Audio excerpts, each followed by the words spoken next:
South America. For 500 years, a warrior people ruled over Peru and beyond. They were called the Inca, the people of the sun.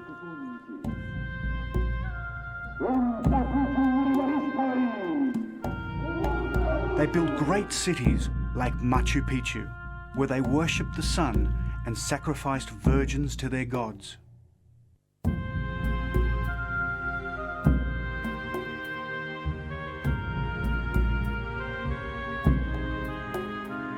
Eventually, they would be destroyed by Spanish invaders searching for gold and glory.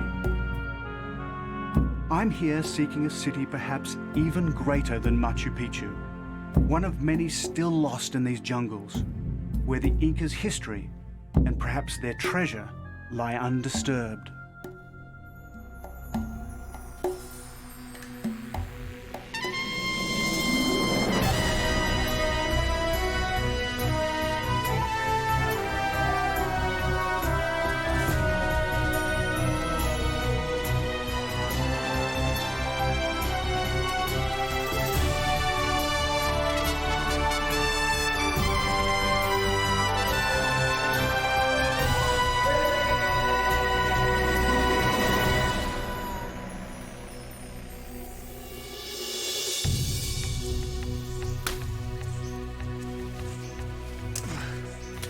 Hi, I'm David Adams, and this is the remote cloud forest of the Peruvian ranges.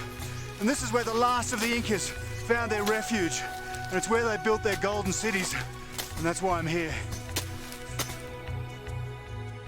Because hidden somewhere in this jungle vastness, legend says there are cities still waiting to be found. Cities never sacked by the Spanish. Cities that may conceal hidden Inca treasure, or even the Holy Grail of the Inca Empire, the great golden disk of the sun. Bueno, Aurelio, aquí es el plan. ¿Recuerdes el camino Inca? Meet Gary Ziegler, an archaeologist, and someone I've come halfway around the world to meet. Gary's devoted his life to exploring Peru's jungle. If I'm to have any chance of finding a lost city, it's going to be with Gary's help. We found this wonderful major Inca road, and these Inca roads always go somewhere, so it's a good place to look for ruins. How are you sure that no one else has been up there? Well, there's nothing recorded on maps, so there's a really good chance that that no one's been up there. That's great. But I'm pretty sure that we're going to find something significant up there. The Urubamba, the Incas' final refuge, the place from which they waged war on the Spanish, and where they built their lost cities. To get there, I plan to head through this sacred valley, down the Urubamba River, before arriving at the very edge of the Amazon basin. But my journey starts in the old Inca capital, Cusco.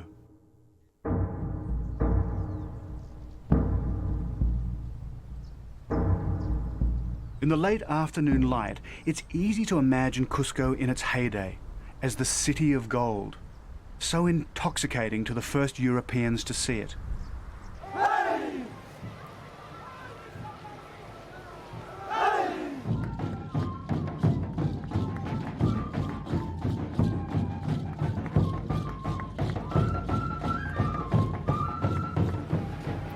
Right now, it's midwinter in the southern hemisphere.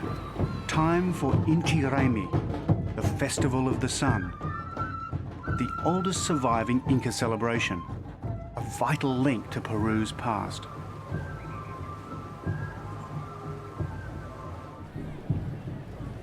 Gary Ziegler's seen it all before, though.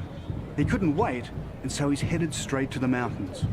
But I plan to take my time and get a feel for the people whose past I'm seeking. The sun set many years ago on the Inca Empire. But something of the spirit of the Incas lives on in music and dance. It's here in the people.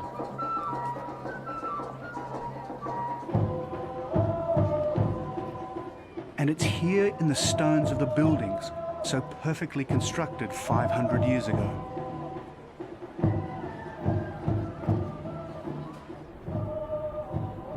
The sun was the Incas' supreme god, and the temples they built to worship it in were among the greatest pre-industrial buildings in the Americas. The most celebrated of all was the Kora Kancha, the fabled Temple of Gold.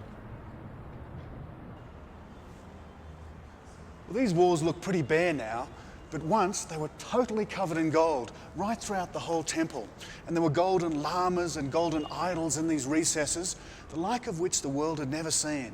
In fact, the only 3 Europeans ever to see them were the ones who discovered them, and they also took most of it away. Part of what they took included 700 sheets of gold. Each one weighed 4.5 pounds. But the only thing they didn't take was the great golden disc of the sun. But someone did take it, because by the time the Spanish returned to get it, it was gone.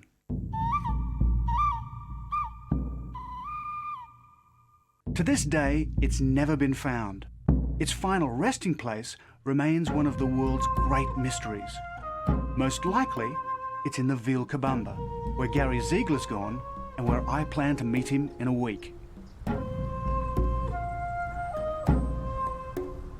The journey takes me in the footsteps of one of the world's great explorers, Hiram Bingham, the man who put the Urubamba on the map.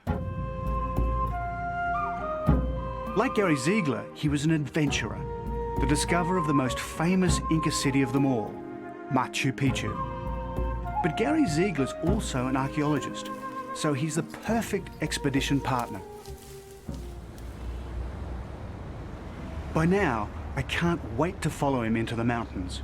And that means I need transport. Buenas tardes, señor. Oh, mister, buenas tardes. Buenas tardes. The Valle Sagrado?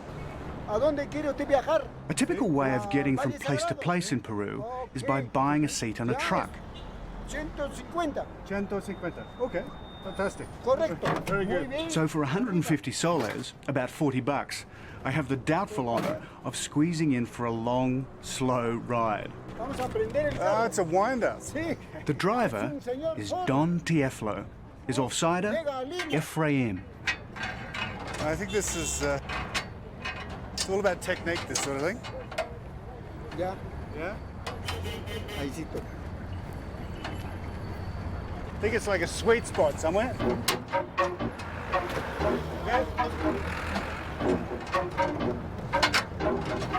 Amigo Efraín, Efraín, por favor, can you give us a hand, mate? manito.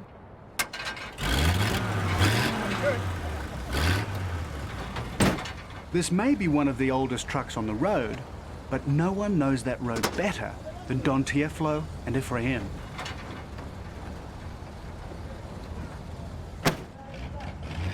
With their help, I will follow a trail over 500 years old, a trail that leads deep into the Peruvian rainforest, to a place of ritual sacrifice, sun worship, and golden cities, the lost realm of the Incas.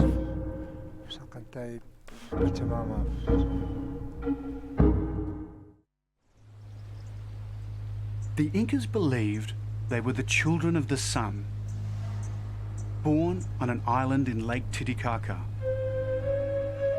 This was their Garden of Eden, the place where it all began.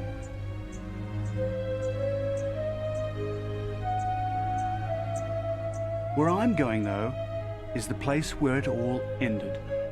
The place where the Incas made their last stand against the Spanish, and where they're supposed to have built their lost cities.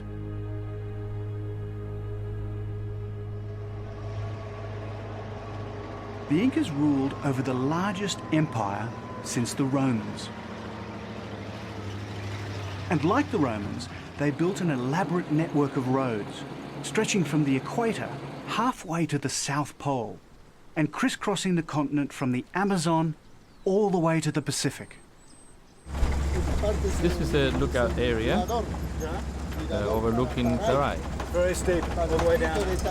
Don Tieflo might be right about keeping your eyes on the road, but sometimes it's easier said than done, because there isn't much of a road to keep your eye on.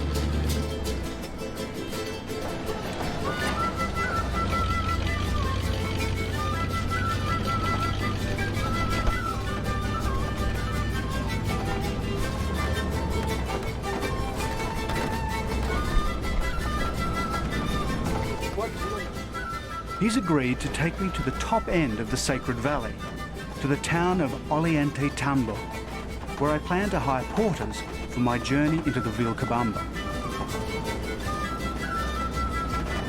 Mucho accidente, ¿eh? Yes, there have been many accidents.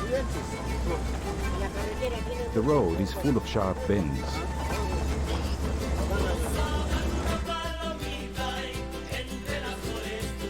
His friends call him El Rey de la Carretera, the king of the road. He's been hauling wool and corn back and forth between Cusco and the Sacred Valley for over 50 years, and probably in the same truck.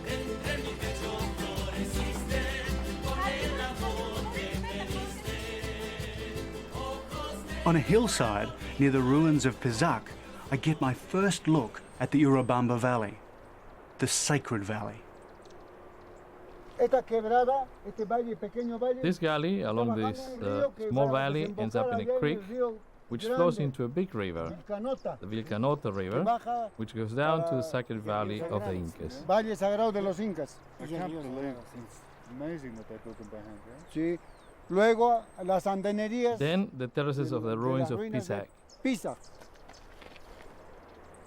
Acá tenemos la parte más This is the most grande, impressive, lo más grandioso, most lo más elaborate fino. section. La Forta? The Pizac Fortaleza Fort más fino. guarded what was the breadbasket of the Inca Empire. Rank upon rank of terrace gardens line the valley. When the Spanish first arrived, they were still planted with corn and potatoes that were the staple foods of the 15 million strong Inca nation. These days, most lie overgrown and ignored. In fact, Peru produces less food today than it did before the Spanish conquest.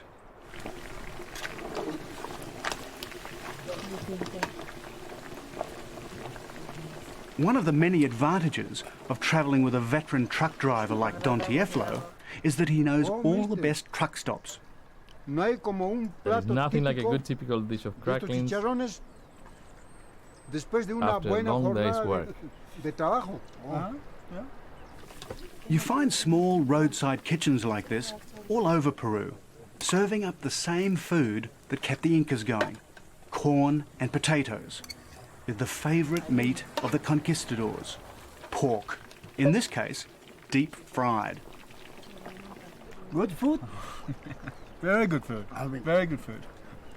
Casera, por favor. 3 Tres glasses of chichas. chicha, please. Then there's que sabe chicha, usted- the maize beer that was the sacred ceremonial drink of the Incas. Today, though, it's mostly drunk as a low-alcohol alternative to regular beer. Vaso grande. Sí, I'd like a big glass, please. chicha. Chicha de Traditionally, Kora, brewing tomar chicha is women's work. Recipes are passed down the generations, mother to A daughter. ver qué tal. As a result, Ojalá que- no two brews are Ojalá que ever the same. le agrade. Eche, señora. Fill it up, eche, madam. llénelo, Right up. I want llénelo. David Necesito to que- really try this. Tiene que tomar, David. If I get through this, I deserve a medal, I think. Salud, David. Salud, Efraín.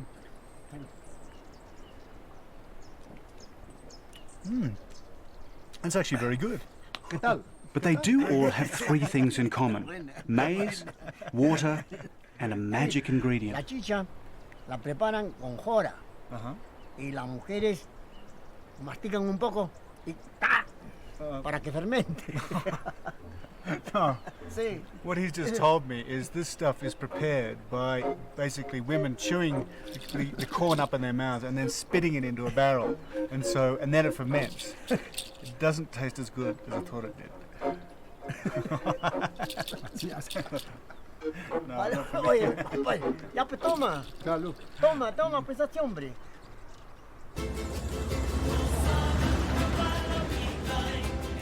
Ahora con la carretera ya es más fácil. Back on the road again, and Don Tieflo and Ephraim and their magnificent old truck have got me almost all the way to my destination.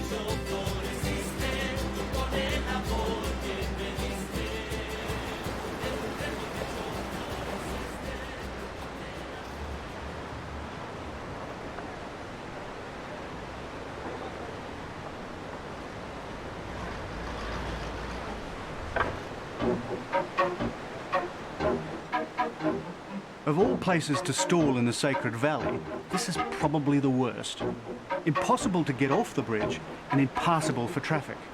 And hand cranking this thing was never easy. For anyone. Crank it up faster, David. The Incas didn't have truck gods, of course. In fact, they didn't use wheeled transport at all. But if they had, I would have offered up a short prayer right now.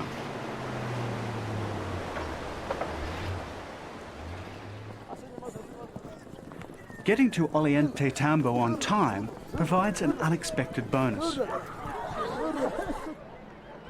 The day we arrive, a local carnival is in full swing. People have come into town from all the surrounding villages. This means I can most likely hire the porters for my journey right here. Not having to go from village to village will save days. David, te presento a Alejandro.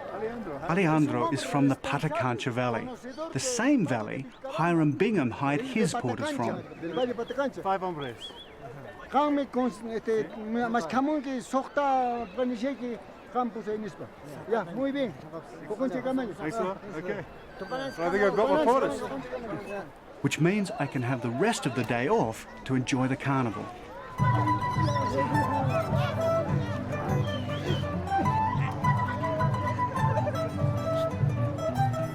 One of Peru's links to its past is the traditional dress of the Andean women. The hats, heavy petticoats and plaited hair are not Peruvian at all. It's a dress code imposed on them in the 18th century by Charles III of Spain. Back then, he ordered all his colonial subjects to dress in imitation of the Spanish peasantry of the day. 250 years later, most of them still do. The main event is a competition where riders try to grab a corn cob suspended on a rope. The idea is simple enough, but like trying to start Don Tieflo's truck, it's not as easy as you might think.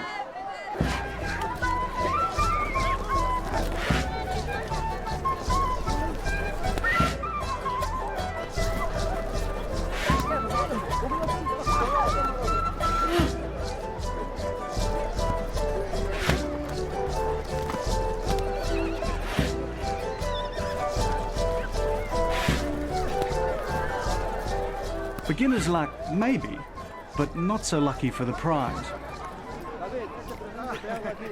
No, thank you for you. Didn't quite bank on that. I don't think I'll be able to get chicken through customs. Thanks.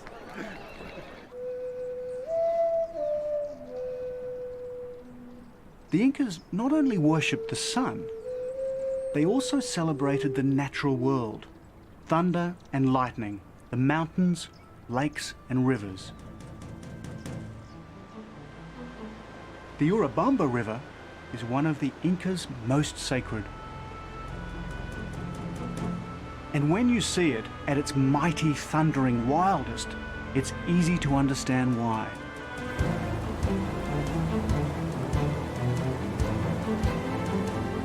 At yesterday's carnival, I met this man, Eric Arenas, and he's offered to take me to meet my porters downriver. It's a 9-hour walk to our rendezvous point, or about 90 minutes by river.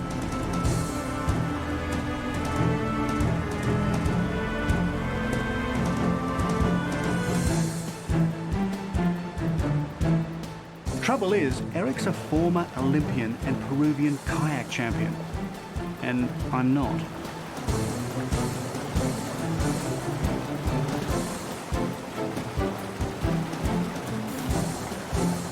This is as good as whitewater kayaking gets, and as dangerous. Get caught in the undertow on the wrong side of one of these rocks, and your kayak will snap in two, and so will you. For me, this is a recurring cycle of terror, adrenaline rush, and calm. But when you fall in, it's nothing but terror.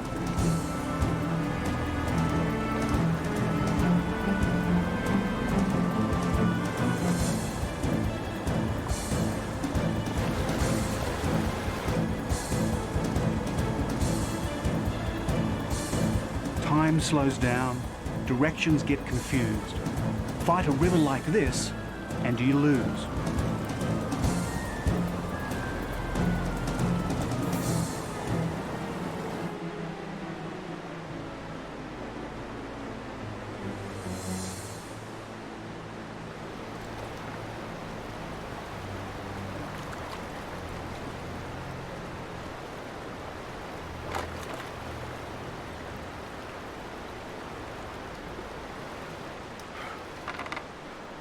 Well, I've been out of my depth there, but at least I'm here. I'm going to save these as well.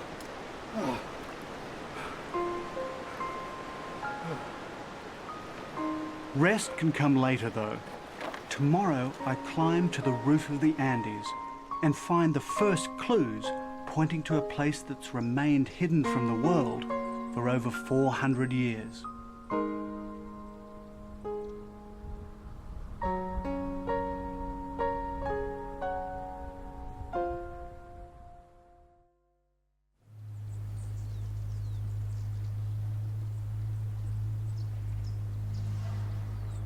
"400 years ago, a band of Spanish soldiers emerged from the Peruvian jungle to gaze on this land, their long-sought prize, the Vilcabamba.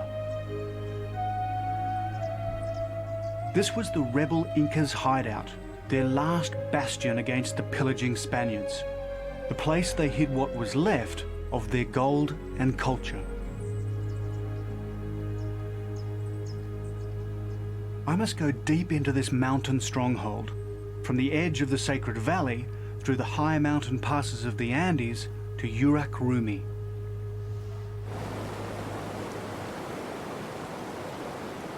I'd left the river unexpectedly early, but luckily it's only a short walk to my rendezvous point.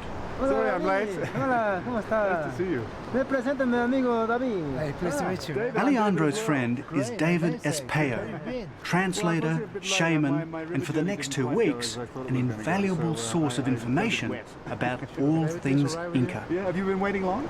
Not too much, you know, but we're just enjoying some drinks. And I'd love a beer actually. Would you like to Yeah, it's been join a long us? way. Let's go. True to his word, Alejandro has organised a small team of porters. These guys have spent all their working lives doing nothing but haul gear through the Vilcabamba. Even so, we're planning on going places even they've never been. Luckily though, Alejandro has organised us a mule skinner and guide called Juvenal Cobos, known as the Old Man of the Mountains. But before we go anywhere, coca. Just about everyone in the mountains chews these bitter-tasting leaves.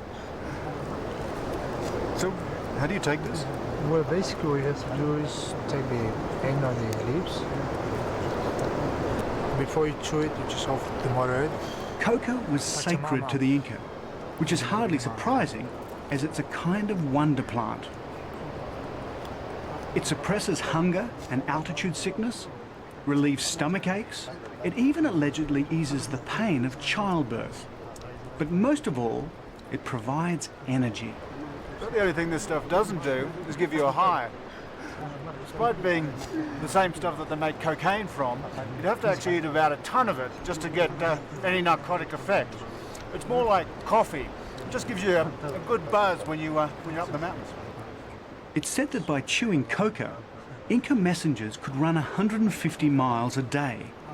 We're planning a much more modest 10 miles.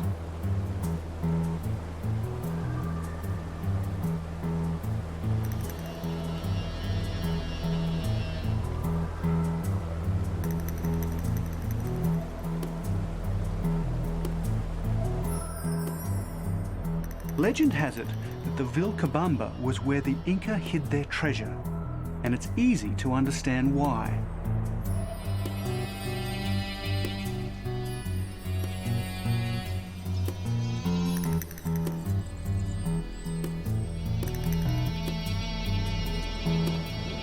It's not just that it's a long way from anywhere, it's also the crippling combination of the terrain coupled with the altitude.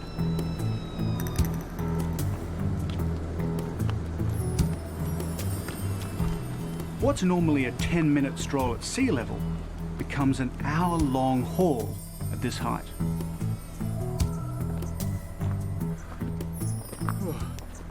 When Hiram Bingham first came up here, he was an absolute amateur, and so it really hit him hard.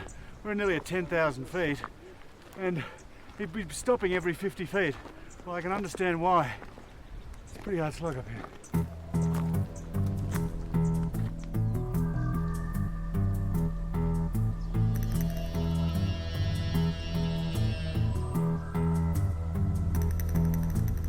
"10,000 feet, 3,000 meters. Doesn't matter which system you use, when you start getting this high, it's hard going in anyone's language.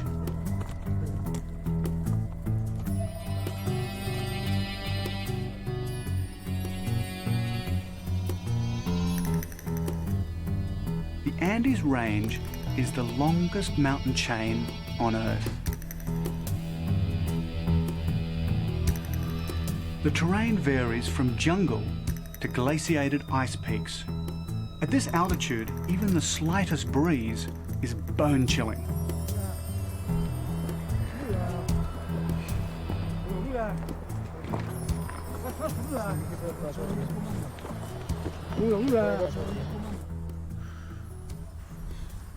It's getting cold up here, you know?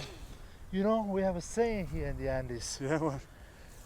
Sasanke nyam purinapa kashan. What does that mean? Whatever goes up keeps on going up. What do you think? Man, I'm just going to be happy when we start going down. Sadly, that's still a long way away.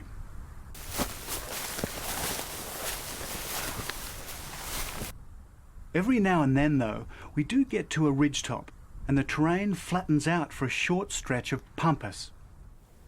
What's so exhausting when you get up here onto the pampas after climbing up, we're about 12,000 here, is that it's swampland, sinkholes, and it's just exhausting walking through this mud, and there's mosquitoes everywhere.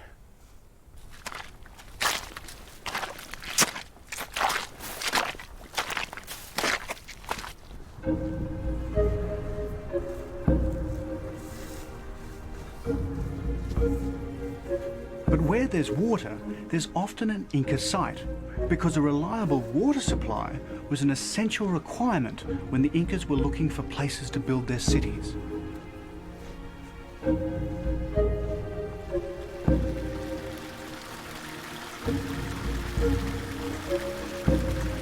On the late afternoon of the 9th of August 1911, Hiram Bingham came across this Inca watercourse.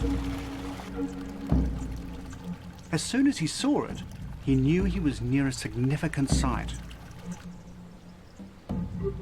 And this was it, Urubamba, the White Rock, known to the Inca as the House of the Rising Sun. Well, there's not much of a house left these days. And the White Rock is more of a black rock because of the lichen covering it.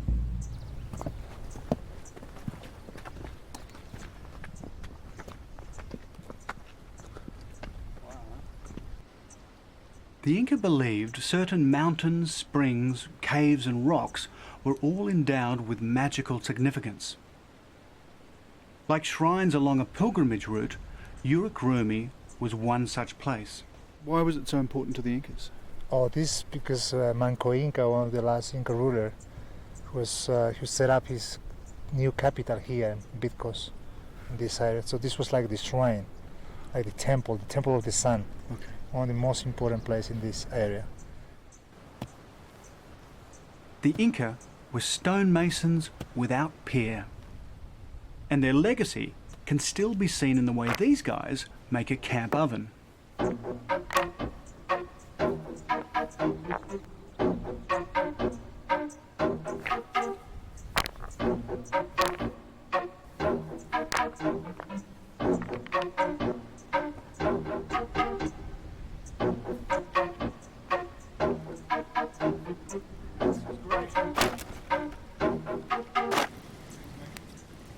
The idea is to light a fire inside, heat the rocks until they're ready to explode, then throw in your potatoes, collapse the stones, and put on your meat.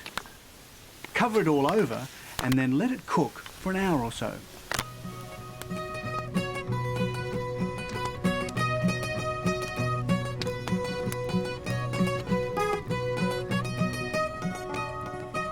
But not all cooking is done in the oven. Spit roasting is the preferred way of preparing the most traditional of all Andean meats, guinea pig.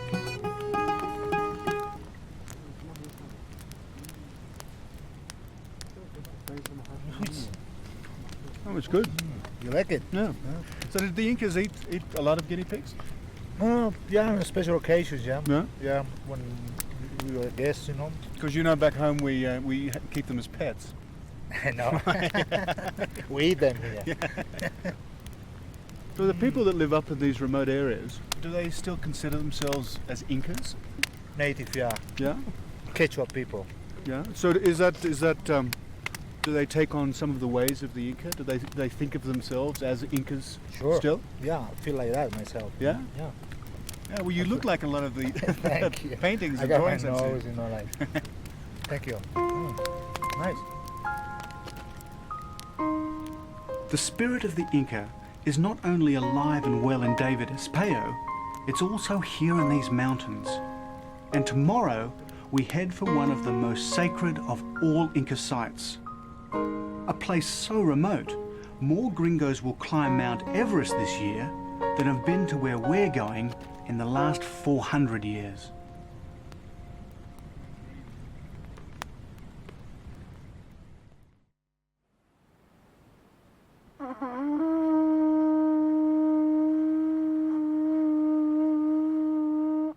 High on a mountain plateau in the Peruvian Andes, a ceremony to greet the dawn, unchanged since the time of the Inca.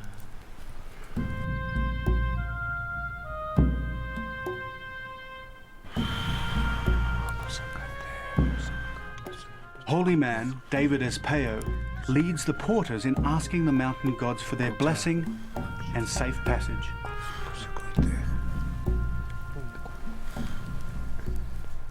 Today we must climb to one of the most sacred of all sites in the Vilcabamba, Inca Watercourse. But first, we present gifts to the mountains, and the nature of our destination demands only the most powerful offerings. A piece of guinea pig skull, llama fetuses, amulets in the shape of humans, and herbal alcohol. Its potency is increased by being offered in a shell carried to the mountains all the way from sea level.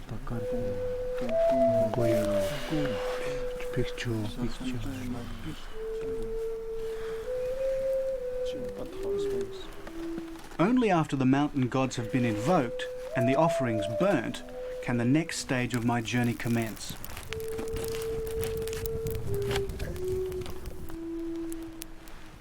Pachamama.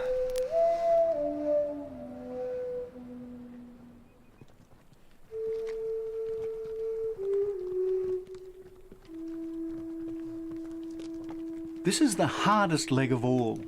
Trekking high in the cold thin air, we must pass through the cloud line on our way from Yupanka to Incahuasi, perched high in the Puncuyoc Mountains.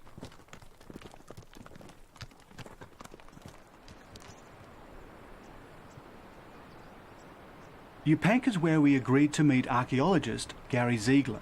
So David Espeo and I decide to strike out on our own, leaving the porters to locate Gary's campsite. Weather in the Andes can change in moments. This is called cloud forest for a good reason, and it's not long before the drizzle starts. They may have been among the greatest road builders of all time, but maintenance in the Andes seems to have died out with the last Inca.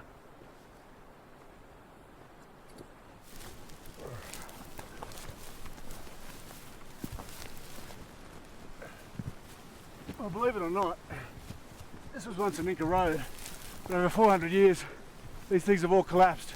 So a lot of the time you just have to go straight up the hill.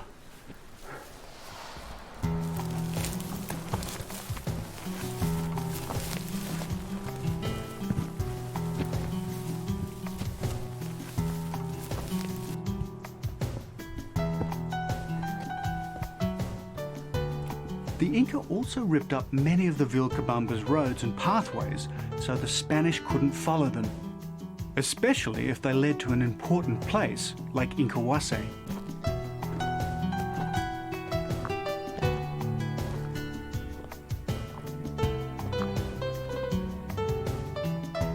Our first glimpse.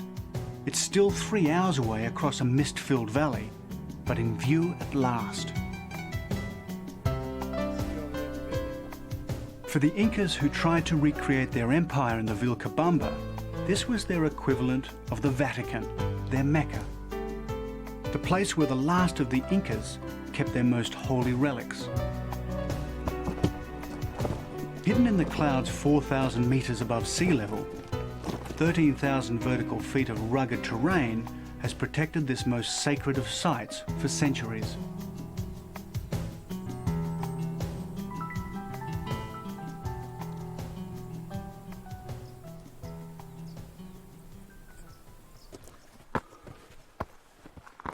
Even when you're almost there, climbing the carved steps leading to the top of the ridge is equivalent to taking the stairs to the top of the Empire State Building.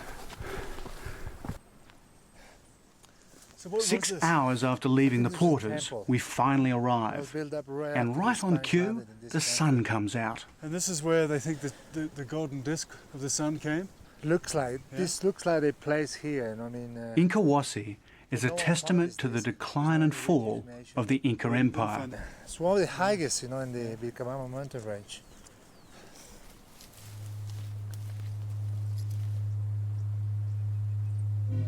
For nearly 500 years, the Incas had ruled most of South America from Cusco, the richest and most fabulous city of the Americas. It took the Spanish only a few short years to reduce them from mighty palaces to this humble temple. But at least it remained undisturbed. The conquistadors never got here.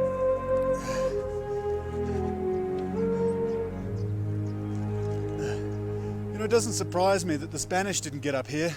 Their horses couldn't have walked up, and with all that body armour, it would have been impossible.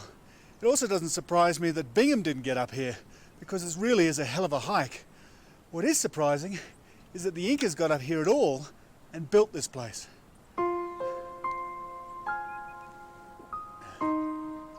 No one really knows if Incahuasi ever housed the golden disc. No one's ever found it, but they chose its location for a very good reason. Look at, see the reflection over there? Yeah. In that lake? So that's a wild rock you see over there. Well, this is why it was built here. Yes. So see the clouds now is covering this, but when the clouds clears, you can be able to see the reflection of that white rock in the lake. So that's, I think that's why the beliefs of people here know that the Inca turned into this white rock. Oh, and really? it became like a sacred. That's the main reason why they built up this temple here. I can see. Such a, it's such a beautiful. location, Because of the nature of the terrain, the valley Incahuasi sits above is nearly always filled with cloud. However, it generally clears for a short while around midday. When it does, you can see a tiny lake reflecting the white stone outcrop. To the Inca, this was sacred geography at its most potent.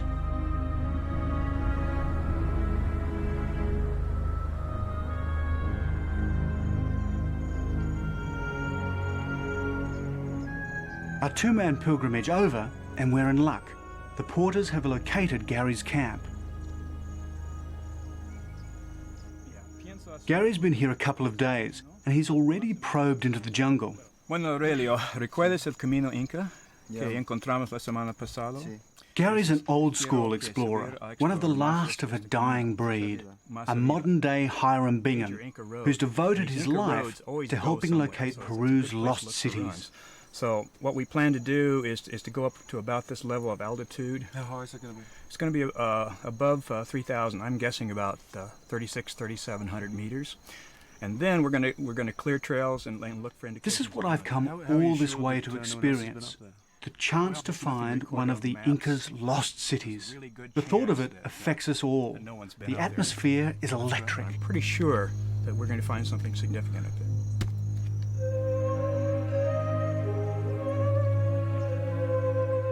And find something we did, like Hiram Bingham 90 years before us. We're about to hack our way through some of the densest jungle on Earth and enter another of the Inca's lost cities.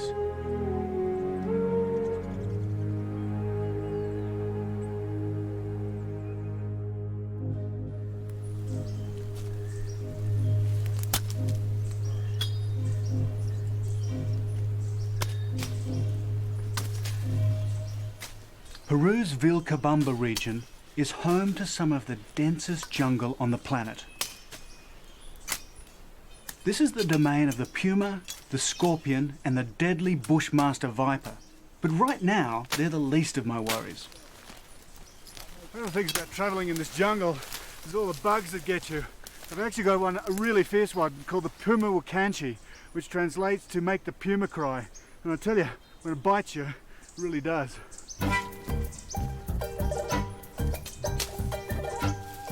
I'm on my way from the Puncuyoc Mountains to Les Esparta in central Peru. But before we can go anywhere, we must cross the sacred Vilcanota River. Here we go, guys. Now this river is full. The Urubamba is cut off on all sides by rivers. That's what made it such a perfect stronghold for the Inca. Okay, I'm going out over the edge. Okay. I'm out. I got you. Oh. And while getting across is one thing, getting out is quite another. Good.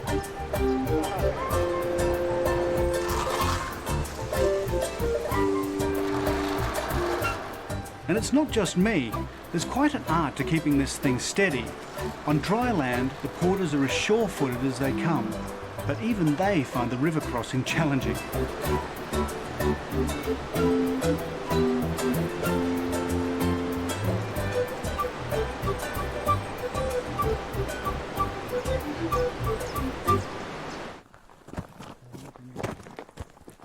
The climb to the ruins is tough, a 1 in 10 incline.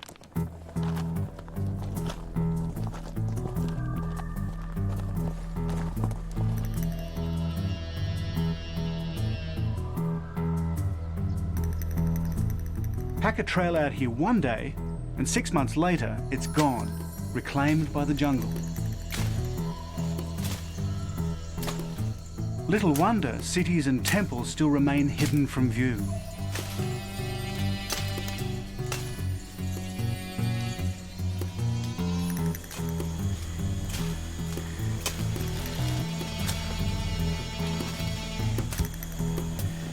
After 4 hours of steady marching, a glimpse of a wall.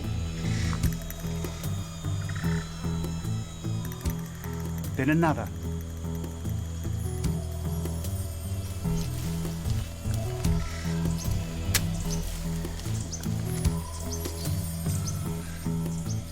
Then a watercourse.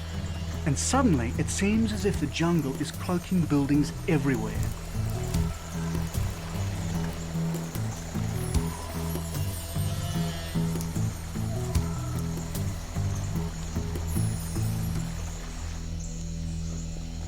Oh, this is amazing. Look at this wall. Can you believe this? What have we found?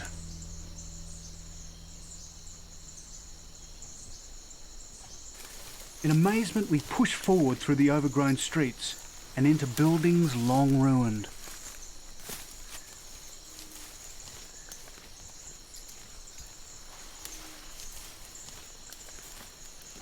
And that goes on and on. At moments like this, it's hard to know what to say. Here?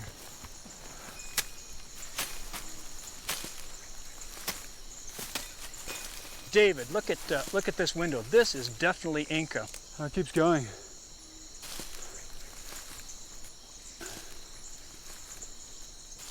David, ustedes pueden esperar allá, descansen. Gary tells the porters to take a break while we try to work out the extent of our find. No wonder they never found it. I mean, it's totally covered in jungle. I don't even know what to say. I don't have the foggiest of what. Have you ever seen anything this big? Is this the biggest thing you found? I think it is. I have no idea the extent of it.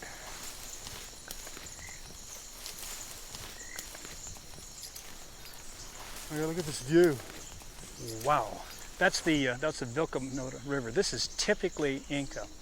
Well, because they build on views like this. Yeah, the river was one of the most sacred objects. The Vilcanota was the Vilcamayu, the earthly representation of the Milky Way. One of the most important things to the Inca. This is really overgrown too. This could well be a temple to the river. And I'll bet, up in the clouds, I'll bet we're looking exactly at the ice peak Veronica, which was also very important. So this could be a really major find. Yeah. Yeah? We don't know what we've got. We're going to get the guys up here and clear it and see if we have time to see what else is around us. There's got to be more. Well, let's get a break. Okay, let's take a break. And, I'm about wiped out. How about you? But when you've got ruins to clear, breaks don't last long. At first, we put our backs into it.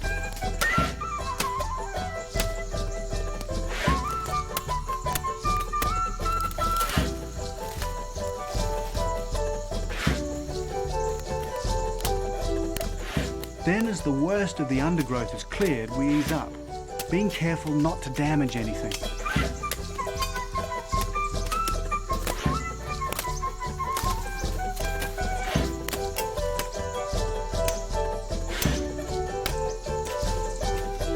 And gradually, the building starts to take shape. Moss-covered walls see daylight for the first time in centuries. Before too long, the jungle starts to give up its secret.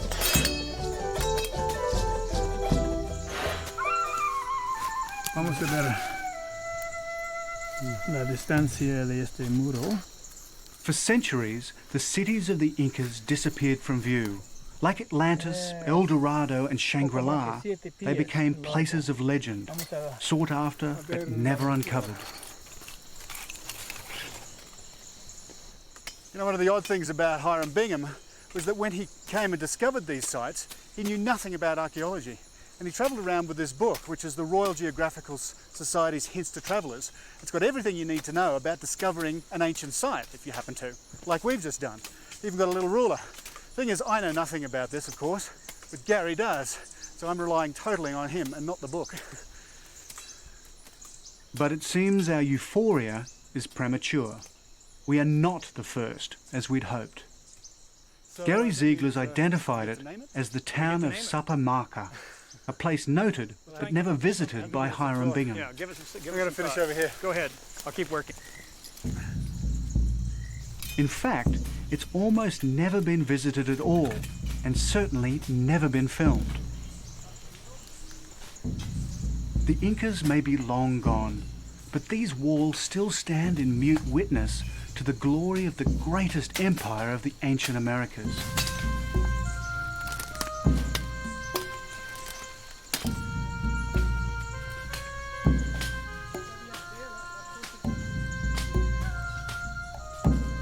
I wonder what may lie hidden and forgotten here. Lost gold? The sweat of the sun, as the Incas called it? Maybe even the golden disc itself. I had set out from the other side of the planet to find such a place.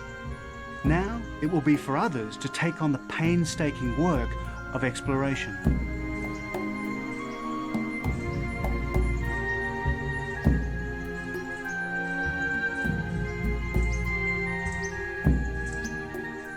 One day I'll come back, when Gary Ziegler and others have pried its secrets from the stones. For now, though, it's enough just to know that there are places like this, still waiting to be found. And that is what always keeps me going on my journeys to the ends of the earth.